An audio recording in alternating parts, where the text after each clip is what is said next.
The sun hung low over the horizon, swollen and red like a dying ember, casting its glow across the endless plains of the American frontier. Dust swirled in the air with every gust of the late afternoon wind, whispering across the boardwalks and rattling the shutters of the small town of Dry Creek. Life was hard in these parts. Harder still for a woman with no man at her side, and hardest of all when that woman had a hungry child clinging to her skirts. Clara Jensen was that woman. Once she had been a wife to a man with promise in his smile and grand plans for their future. But the West was not kind, and his debts, his drinking, and his gambling had left her with little more than grief. Now dressed in a faded calico dress with a shawl pulled tightly across her shoulders, she carried nothing but a small satchel, and her daughter, Emily, whose dark curls framed a pale, hungry face. Clara's hands were calloused from work that never seemed to end, and her eyes, blue once bright with hope, had dulled from years of disappointment. Door after door had been slammed in her face that day. The blacksmith's wife muttered something about mouths already too many to feed. The general storekeeper had refused her even a day's credit. At the boarding house, Mrs. Miller had turned her away, whispering sharp words under her breath about women with no means and children who just cry in the night. Emily tugged at her skirt now, looking up with wide eyes. "Mama, I'm hungry," the little girl said softly, her voice brittle as dried leaves. Clara swallowed hard and knelt to brush a curl from her daughter's forehead. "I know, sweetheart," she whispered, though her own stomach was hollow. "Just a little longer. We'll find somewhere, we always do," but the truth pressed against her ribs like a knife. She had nowhere left to go. On the far end of the main street, where the wooden buildings gave way to open prairie, John Carter swung down from his saddle and tethered his horse outside the blacksmith shop. He was a man in his 30s, but the hard years of ranch life had carved deep lines across his tanned face. His shoulders were broad, his hands rough from rope and reins, his boots dusted with the red earth of his cattle land. John was known in Dry Creek as a man of few words, stern but fair. Since the death of his wife 3 years earlier, he had kept to himself, raising his daughter, Lucy, with the same steady hand he used to drive his herds. Some folks said he was too cold, too closed off, but those who truly knew him understood his grief. He loved his ranch, but it was a lonely love, one that left his evenings too quiet and his daughter with no mother to tuck her in at night. That evening, as John stepped back into the street, Lucy tugged at his hand. She was just 7, with golden hair and bright eyes that reminded him painfully of the woman he had buried on a windswept hill overlooking the ranch. Lucy was a child of light in his otherwise shadowed world. "Pa," she said softly, pointing toward the woman and child on the boardwalk. "That little girl looks awful hungry. And her mama. She looks like she's got nowhere to go." John followed her gaze. He saw Clara and Emily standing there, a picture of desperation. His jaw tightened. He had seen the type before. Widows, drifters, sometimes worse. Many came, first chasing hope and ended with nothing but tragedy. "Come on, Lucy," he said, trying to guide her away, but Lucy stood firm, eyes fixed on Emily. "Pa," she whispered again. "Don't you remember when Mama was gone? It was just us. We know what that feels like." The words struck John like a hammer to the chest. He had promised himself never, again, to never open his heart, to never risk another loss. But Lucy's eyes were pleading, and behind them was the memory of long, lonely nights when even he had not known how to go on. Night fell quickly over Dry Creek. A storm gathered on the horizon, thunder rolling low and distant. Townsfolk shuttered windows. Children were called inside. Lamps flickered to life along the street. But Clara had no lamp, no shelter, only the growing chill of the prairie night settling into her bones. She led Emily toward the edge of town, planning to sleep beneath the awning of the livery stable if nothing better presented itself. But before they reached it, a voice called out from the shadows, "You'll freeze out here." Clara turned, startled. John Carter stood a few paces away, his broad frame backlit by the glow of the saloon lamps behind him. His hat was pulled low, his expression unreadable. "Sir," Clara said quickly, drawing Emily closer, We don't want trouble. We'll be on our way. John studied her for a long moment, then glanced down at Lucy, who had come up beside him. The little girl looked at her father with silent urgency, then at Clara and Emily with something close to hope. John sighed, the sound heavy as the desert wind. "I've got a ranch outside town," he said finally. "It ain't much, but it's dry. My daughter says no one should go hungry under the same sky. If you've nowhere else you can come." Clara hesitated, suspicion flickering in her eyes. She had been offered kindness before, always with a price. "And what would you expect in return?" she asked softly, her voice edged with steel. John's gaze did not waver. "Nothing tonight. But tomorrow, we'll talk." The storm broke before dawn. Rain lashed against the windows of John's ranch house. The wind howled through the cottonwoods, and the prairie was swallowed in darkness. Inside, Emily and Lucy slept curled together beneath a heavy quilt. Clara sat awake by the fire, listening to the storm and watching John across the room. He was silent, lost in thought, staring into the flames. Finally, he spoke. "You can't stay in town. No one will take you in. You'll just keep wandering, and your girl, she deserves better." Clara tightened her shawl, her heart pounding. "We've survived on our own before," she said quietly. John's eyes lifted to hers, hard as flint. "And how long before the next storm?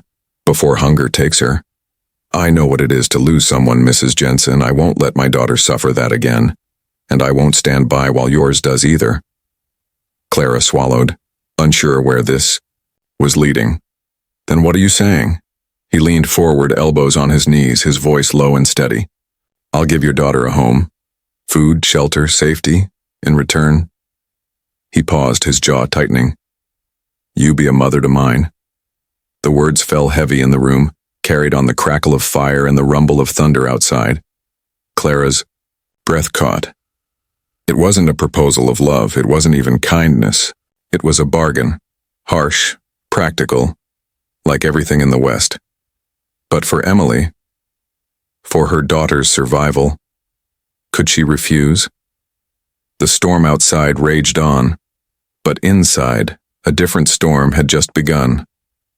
The morning after the storm broke across, the plains was gray and heavy, the earth still soaked, puddles glistening along the wagon ruts leading into town. The smell of wet sagebrush and mud clung to the air. In the Carter ranch house, silence stretched thick, broken only by the crackle of the fire and the faint sounds of children stirring upstairs. Clara sat at the wooden kitchen table, her hands folded tightly in her lap, her mind restless. She had barely slept, though Emily had drifted off in the safety of a real bed. For the first time in months, her daughter's cheeks had a touch of color, her lips no longer parched. That alone should have brought Clara peace. Yet instead, her heart was a battlefield. Across the table, John Carter stood with his broad shoulders framed in the doorway, his hat in hand, his eyes fixed on her as if weighing something heavy. "We should be clear about what last night meant," he said at last, his voice steady but low. "I wasn't speaking out of kindness. I was speaking out of necessity." Clara's fingers tightened on the fabric of her dress. She had expected as much, but hearing it laid out so plainly struck like a cold wind. "Necessity," she echoed, her tone sharp. "To you, perhaps. To me, it sounded like a bargain made in desperation." John's jaw flexed and he stepped further into the room, setting his hat on the table between them like a marker of decision. "I can raise cattle. I can work land. But Lucy needs more than a man's hand guiding her. She needs a mother, a woman's voice. She needs someone who knows when to braid her hair and when to hold her when she cries at night. I can't give her that." His words were blunt, but beneath them lay a vulnerability that caught Clara off guard. "He wasn't a man who liked admitting his limits, and what of me?" she asked softly. "You'd have me trade my freedom for a roof? My hand in marriage for a warm fire?" John met her eyes. "You'd trade it for your daughter's life. You said yourself you've survived, but look at her. She's not made for starving through winters on the road. I can keep her alive. And you too." Clara's breath trembled, the weight of truth pressing down on her chest. Her pride told her to stand, to walk away, to prove she could manage on her own. But Emily's face, pale, thin, trusting, rose in her mind. A mother's pride was small against a child's survival. After a long silence, she whispered, I agree. This is no marriage of love." John inclined his head once. "I don't expect love, just honesty. Work beside me, raise the girls, and in return, this ranch is your home. That's the bargain." And so, the deal was struck, sealed not with vows before preacher or town, but with weary eyes across a kitchen table, two lonely souls bound together by necessity and the dust of the West. Life on the ranch was a trial by fire for Clara. Thazy. Days began before dawn, with the crow of roosters and the smell of wood smoke curling from the chimney. John moved with the steady rhythm of habit. Boots on, hat low, coffee swallowed in silence before heading out to the barns. Clara, unused to the sheer scope of work, stumbled through mornings at first, feeding chickens, hauling water, cooking, hearty meals from meager supplies. Every task was a test of strength she wasn't sure she still possessed. The townsfolk had their say soon enough. By the end of the week, whispers were crawling through dry creek like snakes in tall grass. John Carter took in some widow. The shopkeeper muttered.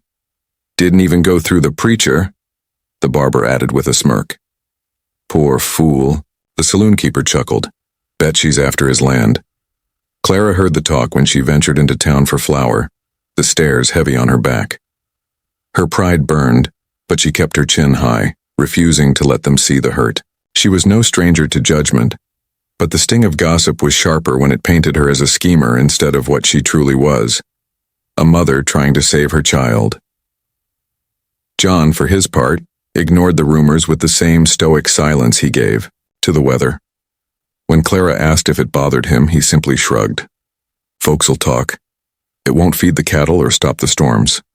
Best let them wear their tongues out." Still, in quiet moments, she caught him studying her, measuring if she was strong enough for this life, if she could bear the weight of his bargain.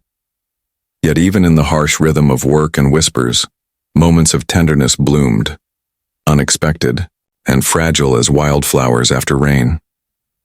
One morning, Clara woke early to find John already outside, mending a broken fence post. The sun had just begun to rise, painting the sky in gold and violet, and she stood watching him a moment. The steady swing of his hammer, the strength in his shoulders. He turned, catching her gaze, and for the briefest heartbeat, the air between them softened. Another evening, as the girls played on the porch, Clara sat sewing by the lamplight. John came in from the fields, weary, his shirt damp with sweat. Without a word, Clara set aside her needlework and handed him a cup of water. His rough fingers brushed hers as he took it, and something unspoken passed between them. It was not love, not yet, but it was a beginning. The prairie, however, was not a place that allowed tenderness to linger long. By the end of that first week, a blizzard rolled down from the mountains. The sky turned white, winds screamed across, the land and snow fell so heavy it buried fence posts and swallowed the earth in silence. Inside the ranch house, the storm shook the shutters and rattled the roof. Clara stoked the fire higher, clutching Emily close while Lucy huddled beneath blankets. John paced, restless, his eyes flicking to the door again and again. "The cattle," he muttered. "They'll be driven half mad in this. If the herd scatters, we'll lose half our winter meat." "You can't go out there," Clara said quickly. "It's death." But John was already pulling on his coat, his determination like iron. Clara's chest tightened. She had seen men gamble with their lives before, and the thought of Lucy fatherless cut her like a blade. Before she could think, she grabbed her shawl and moved to the door. "Then I'm coming too." He turned, startled. "You won't last a mile in this. Neither will you alone." Her voice was fierce, her eyes steady. "I won't sit here waiting to see if you come back." For a moment they stood locked in silence, the storm howling outside, the fire roaring behind. Then with a sharp nod, John handed her an extra scarf and opened the door. Together they plunged into the white fury of the blizzard, side by side against the storm, bound now not just by bargain, but by survival itself. The blizzard left the land white and broken, fences buried under drifts, cattle huddled against the lee of windswept hills. For 3 days the Carter Ranch became an island surrounded by a sea of snow. Inside the house the fire never dimmed, and the air was thick with the smell of burning pine. Clara rose early to cook hearty stews. John hauled water and chopped wood, and the girls filled the rooms with their laughter as they played with scraps of cloth and carved wooden dolls. The storm, though cruel, had changed something between Clara and John. They had battled it together, shoulder to shoulder, trudging through knee-deep snow to drive frightened cattle back into the corral. When John's lantern had nearly been torn from his hand by the wind, Clara had caught it, shielding the flame with her shawl. When her legs had weakened, he had taken her arm, steadying her with a strength that seemed carved from the earth itself. Back in the warmth of the house, their eyes had met, no words spoken, only the unspoken truth that they had survived because they had stood together. But as the snow melted and spring hinted at its return, new shadows gathered on the horizon. On a clear March morning, John hitched the wagon and drove into Dry Creek with Clara to fetch supplies. Emily and Lucy rode in the back, giggling, the sound ringing down the main street like birdsong. Townsfolk paused in their business to watch. Some offered nods of respect, perhaps softened by the sight of John and Clara working side by side. Others narrowed their eyes, whispers trailing behind them like smoke. "Strange match, that one," muttered Mrs. Wilkins, the seamstress. "He's a fool if he thinks a widow like her don't come with baggage," replied Mr. Green, polishing his spectacles outside the mercantile. Clara ignored the stares, though her cheeks flushed. She had grown used to judgment, but something in her chest ached with each muttered word. Inside the mercantile, she moved among the barrels and shelves, choosing flour, beans, and sugar with careful thrift. John stood near the counter discussing tools and nails with the shopkeeper. For a moment, life seemed almost ordinary. Then the bell over the door jingled. 3 men entered, boots heavy on the wooden floor, spurs clinking. They were rough-looking, dusty coats, hats pulled low, pistols at their belts. But it was the man in the lead who froze the blood in Clara's veins. He was tall and lean, with a scar running down one cheek and eyes cold as river stones. Well, he drawled, his lips curling into a cruel smile. "If it ain't Clara Jensen, I'll be damned." Clara's hand trembled on the sack of flour. Her throat closed, her heart hammering against her ribs. John turned at the sound of her name, his brow furrowed. "You know these men?" The scarred man tipped his hat mockingly. "You might say we was acquainted. Clara's late husband, God rest his worthless soul, owed me and my boys a fair bit. Thought the debt died with him. But look here, seems the widow's doing fine. New home, new man." He let his gaze sweep the room, lingering on Emily in the corner. "Pretty little girl you've got there, Clara. Real pretty." Clara's face drained of color. She moved quickly to shield Emily, pulling her close. "Don't you dare speak to her," she hissed. John stepped forward, his body blocking them, his voice like iron. "You best keep your distance. This is my family now." The outlaw laughed, low and mocking. "Family, is it? We'll see how long that lasts." With a nod to his men, he turned and strode from the store, spurs jangling, leaving only the stench of danger behind. The ride home was silent. Emily clutched Clara's hand tightly, sensing her mother's fear. Lucy, too, sat quietly, her bright eyes shadowed with confusion. John drove the wagon with a grim jaw, the reins taut in his fists. When they reached the ranch, he finally spoke, his voice low but sharp. "What was that about?" Clara stood stiff, staring at the ground. I thought we were rid of them. I thought moving here meant we could start over." "You didn't answer my question." Her chest tightened. For years she had buried the truth, ashamed of the man she had once called husband. But there, in John's kitchen with the fire burning low and the children asleep upstairs, she found herself cornered by her past. "My husband, Thomas," she began, her voice trembling, "wasn't the man I thought he was. When we first came west, he promised land, a fresh start. But he drank, gambled, made deals with the wrong people. That man today, his name's Silas Kane. Thomas owed him money. When Thomas died, I thought the debt died too. I ran, John. I ran so Emily wouldn't pay the price for her father's mistakes. John's eyes darkened. And now you've brought his enemies to my door. Her breath hitched. I never meant to.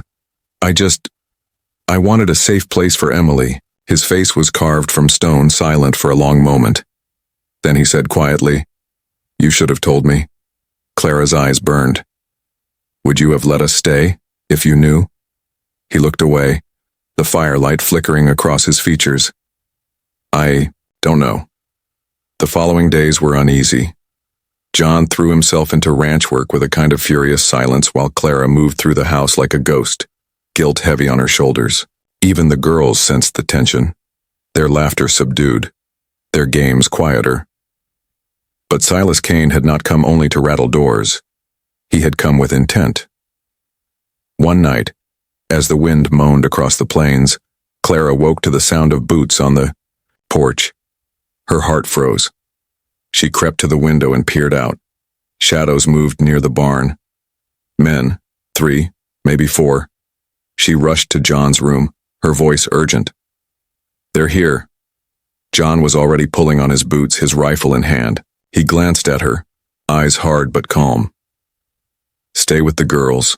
Whatever happens, don't open the door.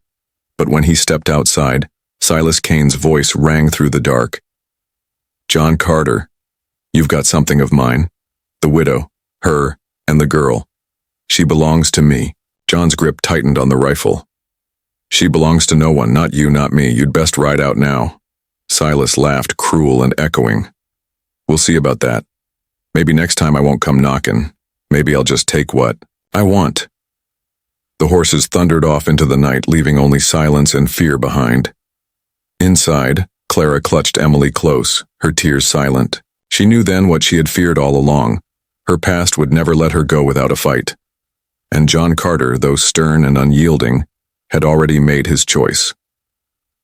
When he came back inside, his rifle still warm from his grip, he looked at her and said, They'll be back, and next time they won't just threaten. We'll be ready. Clara met his gaze, her heart pounding. In that moment, she knew the fragile bargain between them had changed. This was no longer just about survival. It was about standing together, or losing everything. The prairie had a way of holding its breath before calamity. Morning stretched wide and golden, with the sun spilling like honey over the grasslands, lulling folks into thinking peace could last forever. But beneath that stillness, danger waited, like rattlers beneath a rock, silent until the strike.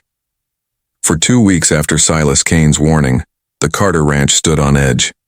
John doubled his patrols around the property, rising before dawn to ride the fences, rifle strapped across his saddle. Clara kept the girls close, never letting Emily out of sight. At night, she bolted the doors and sat by the fire with a pistol in her lap, heart pounding at every creak of the house. The girls, sensing the unease, spoke in hushed voices. Lucy tried to be brave, comforting Emily with whispered reassurances, but Clara saw the fear in their eyes. A shadow had fallen over their fragile peace, and it grew darker with each passing day. The blow came on a Sunday afternoon.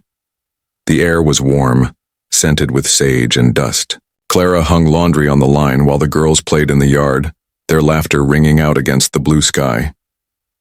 John was in the barn, repairing a broken harness. Clara had just turned to shake out a sheet when the sound of horses thundered down the hill. She looked up, her blood running cold. Silas Kane and 4 of his men rode hard into the yard, pistols glinting, dust rising in their wake. No, Clara screamed, rushing forward, but it was too late. One of the men swooped down, yanking Emily up into the saddle. The child's shrieks pierced the air, her small arms flailing. John burst from the barn, rifle raised. The crack of gunfire split the afternoon. One outlaw tumbled from his horse, but the others wheeled away, spurring their mounts. Silas's laughter echoed as they galloped off, Emily's cries fading with them. Clara collapsed to her knees, her hands clawing at the dirt. "Emily!" she screamed, her voice raw. John was already in the saddle, spurring his horse after them. He turned once, his face carved with fury. "I'll bring her back." The chase led into the hills where jagged canyons cut deep scars into the earth. John rode hard, his teeth clenched, his rifle bumping against his back. Dust stung his eyes, but he pressed on, following the trail of hoofprints. Behind him, the sheriff and 2 deputies caught up, drawn by the sound of gunfire. Sheriff Hayes was a grizzled man with a gray beard and eyes sharp as flint. "They'll hole up in the canyon," he shouted over the thunder of hooves. Silas always was a rat that liked hiding in holes. John didn't answer. His mind was fixed on one thought only: Emily's terrified face as she was torn from her mother's arms. Back at the ranch, Clara refused to be left behind. Despite the sheriff's protests, she saddled a horse with shaking hands and rode hard, skirts whipping in the wind, her jaw set. She would not sit by the fire and wait. Emily was her blood, her life. No force on earth could keep her away. The canyon was a place of shadows and echoes. Cliffs rose high on either side, jagged and red, while the ground was littered with boulders and scrub. The outlaws had chosen their ground well. From above, they could fire down on anyone who dared follow. John reined in his horse at the canyon mouth, eyes scanning the rocks. "They're in there," he said grimly. The sheriff nodded. "Reckon they'll use the girl as a shield." Clara rode up, breathless, her face pale but resolute. "Then we go in careful." John turned to her, his eyes fierce. "You shouldn't be here." "She's my daughter," Clara shot back. "I'll die before I leave her." For a moment the air crackled between them, the weight of love and desperation heavier than the canyon walls. Then John gave a sharp nod. "Stay close." The ambush came swift. A shot rang out from the cliffs, ricocheting off stone. The sheriff's men ducked for cover, returning fire. Horses reared, dust rose, and the canyon echoed with the chaos of gunfire. John dismounted, dragging Clara behind, a boulder. "Stay low," he ordered, firing a shot that sent an outlaw sprawling from above. "John!" Clara cried, pointing. On the far side of the canyon, Emily stood near a wagon, her wrists bound, her small body trembling. Silas Kane loomed beside her, pistol in hand. "Carter," Silas shouted, his voice mocking. "Come any closer and the girl's blood is on your hands." John's chest heaved. His rifle trained on Silas, but his finger hesitated on the trigger. One wrong move and Emily's life was over. Clara gripped his arm, her voice breaking. "Please, John, save her." Then came a moment that shifted everything. Silas sneered, pressing the pistol barrel against Emily's head. "You should have thought twice before stealing what belonged to me. The widow, the brat, all of it should have been mine." Clara's fury boiled over. Rising from cover, she shouted, her voice ringing across the canyon. "I was never yours, Silas, and I never will be." The outlaw's eyes narrowed. "Then you'll die here, Clara." John seized the instant of distraction. He fired, the shot, ringing out like thunder. Silas staggered, the pistol flying from his hand. Chaos erupted. Outlaws scrambled, some firing wildly, others fleeing. The sheriff and his men advanced, guns blazing. Clara sprinted across the canyon floor, skirts tearing, heart pounding. She reached Emily, cutting her bonds with trembling hands. The child collapsed into her arms, sobbing. "Mama!" Emily cried, clutching her fiercely. "I've got you, sweetheart," Clara whispered, tears streaming down her cheeks. "You're safe now." But the fight wasn't finished. Silas, wounded but not dead, dragged himself upright, a knife gleaming in his hand. With a snarl, he lunged at Clara and Emily. John crossed the distance in a blur. His rifle was empty, so he swung it like a club, the wood cracking against Silas's jaw. The outlaw fell hard, the knife clattering away. This time, he did not rise. The canyon fell silent at last. Smoke drifting through the air, the echoes of battle fading into the cliffs. The sheriff wiped sweat from his brow, kicking Silas's knife into the dust.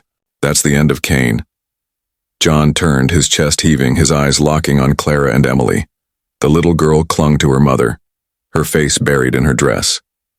Clara looked up, meeting John's gaze, and for the first time, she saw more than the rancher's stoic mask. She saw fear, raw and naked, the fear of losing them both. He crossed to her, his hand brushing her arm. "I thought I'd lost you," he said hoarsely. Clara's lips trembled. "We almost lost everything." Their eyes held, The bond between them no longer forged of bargain or necessity, but of fire, blood, and a shared vow unspoken. They were bound together now, no matter the cost. The ride back to the ranch was slow and weary. The girls fell asleep, in the wagon, heads resting against each other, innocent once more. The adults rode in silence, exhaustion heavy on their shoulders, but a new understanding burning in their hearts. John knew then what he had denied for so long, that this woman, fierce and scarred, had become more than a necessity. And Clara knew that the walls around her heart, built high from years of betrayal, had begun to crumble. But peace on the frontier was always fleeting. As they crested the final hill and the ranch came into view, John's gaze hardened. "We beat Cain," he said quietly. "But the past has a way of rising again. We'll need to be ready." Clara nodded, clutching Emily close, her eyes fixed on the land that had become both her refuge and her battlefield. The storm before the dawn. The wind howled across the plains, that night like a pack of wolves circling a wounded animal. The ranch, usually a place of quiet work and the low murmur of cattle, felt alive with tension, as though the land itself was bracing for what was to come. Inside the cabin, the lanterns flickered with every gust, their glow spilling across the wooden walls, casting long, uneasy shadows. Clara sat by the hearth, her hands clasped tight in her lap, her face pale but resolute. Little Anna leaned against her shoulder, fast asleep, but every so often the child would whimper softly, as if even her dreams knew the unrest that lingered. Outside, Jack stood near the door, his rifle propped against the wall, his jaw set like stone. He had been quiet most of the evening, his mind working, his heart heavy. The outlaw trouble had not vanished. It had grown bolder, hungrier. A rider had come earlier in the day, bringing word that Carter Briggs and his men were circling closer, threatening to burn out every rancher who dared defy him. Jack had fought men like Carter before, men who lived by greed and violence, but never with so much at stake. This wasn't just his land anymore. It wasn't just his cattle. It was Clara. It was Anna. It was the fragile, tender thread of hope that had begun to bind them together. "Jack," Clara said softly, her voice steady though her hands trembled in her lap. "If leaving this ranch means protecting Anna and me, then we'll leave. We don't need land or cattle to live, we just need safety." Jack turned slowly, his eyes locking with hers. In that moment she saw the full weight of his heart. Man torn between duty and desire, between protecting what he had built and shielding the woman and child who had begun to mean more than all the land in Texas. "Clara," he said, his voice low but unwavering. "If I've learned anything out here, it's that running only feeds the fire. Men like Carter don't stop when you give ground. They only take more. If I walk away now, then tomorrow it's another rancher, another widow, another child left hungry and afraid. No, I won't run. Not anymore." The fire crackled between them, filling the silence that followed his words. Clara's eyes softened, though fear still lingered in their depths. She had known loss before, the kind that rips a life apart in a single breath, and she could not bear the thought of facing it again. But as she studied Jack, his shoulders broad and unyielding, his face worn by years of toil and sorrow, his eyes burning with a light that spoke of courage rather than cruelty, something inside her shifted. Perhaps this was why fate had brought her here, to this windswept ranch in the middle of nowhere. Not to hide, but to finally stand, to fight for a future worth keeping. The next morning came heavy with storm clouds, though no rain fell. The air was thick, oppressive, as if the earth itself was holding its breath. Jack saddled his horse at first light, strapping his rifle to the saddle and tucking a pistol at his side. Clara stood at the porch, Anna clutching her hand, her small face pale with worry. "Will you come back?" Anna asked, her voice barely above a whisper. Jack crouched down in front of her, placing a rough but gentle hand on her cheek. "I'll do everything I can to come back, little one. That's a promise." Then, turning his eyes to Clara, he added in a tone meant only for her, "And if I don't, everything I own, everything I've fought for, it's yours, both of yours." Clara felt her breath hitch, But before she could respond, Jack mounted his horse and rode off across the open land, a lone figure moving toward the horizon where danger waited. She stood there long after he had gone, her hands trembling as she held Anna close. For the first time in years she prayed, not the quiet, broken prayers of despair, but the desperate, fiery kind that demanded heaven take notice. By midday, the distant thunder of hooves carried across the plains. Jack had found Carter Briggs, or perhaps Carter had been waiting for him. Dust rose in a thick cloud as a dozen riders appeared on the ridge, their guns glinting in the weak light. Carter himself rode at the front, his hat pulled low, his mouth curled in a sneer that promised no mercy. "You should have stayed quiet, rancher," he called out, his voice carrying across the dry air. "This land ain't yours to keep, and neither are those strays you've picked up." Jack's grip tightened on his reins, his voice calm though rage burned in his chest. "This land's mine because I worked it with my own hands. And Clara, and that little girl, you won't speak their names again." Laughter rippled through Carter's men, cruel and mocking. But Carter's eyes narrowed, sensing that Jack was not bluffing, that the man before him would not bend. And in the silence that followed, the line between survival and ruin stretched thin. Back at the ranch, Clara stood at the window, her heart pounding with every echo of gunfire that rolled faintly across the plains. She could not see what was happening, but she knew. Every shot was a gamble with fate, every moment a chance for her fragile hope to shatter. She pressed her forehead against the glass, whispering prayers, her hands clutching the small cross that hung from her neck. And then sudden silence, the kind of silence that makes the world stop turning. The next sound would decide everything. The days that followed the outlaw attack settled into a rhythm of rebuilding. The ranch, though scarred, was still standing, and the people who called it home carried a new kind of strength in their hearts. Ethan's arm was still bound from his wound, but he moved about the yard with a quiet determination, checking fences, helping mend the barn door, and guiding men who came offering help. He had fought for this land, for this family, and that knowledge seemed to give him a peace he had never known in the years of loneliness before. Clara found herself rising before dawn, tending to the kitchen stove, and watching Mary brush her doll's hair by the window. Yet there was a change in her, something gentler, fuller, a warmth that came from being wanted and needed. No longer the widow wandering from town to town, begging shelter where she could find it. She now stood as the mistress of the ranch, the heart of a new home. Sometimes, when she looked at Ethan across the table, she caught herself trembling with the thought of how near she had come to refusing him that day in the storm. But healing was not only in fences and timbers. There were wounds within them all, and some nights, as the wind whispered across the prairie, Clara would feel the old fear tugging at her chest. She would step outside, wrap a shawl around her shoulders, and lift her face to the endless sweep of stars. It was there that Ethan often found her, slipping his good arm around her shoulders, whispering, "We're safe now, and we're together. That's what matters." Mary, for her part, blossomed like a spring flower after a long frost. She had lost much in her short years, her father, her home, her sense of belonging. But here she had found not just a roof over her head, but a father's steady hand and a family's embrace. She followed Ethan like a shadow, carrying a small hammer when he worked on the corral, sitting on the fence posts while he gave orders to the ranch hands. One evening, she looked up at him, her voice small but firm, and said, "You're my pa, now aren't you?" Ethan froze, the weight of the moment pressing on him. He knelt, placed a hand over hers, and whispered, "If you'll have me, Mary, I'll be your pa for as long as I live." The child threw her arms around his neck, and in that embrace something sealed itself, strong as iron and tender as spring grass. Word spread quickly through the valley of what had happened at the ranch.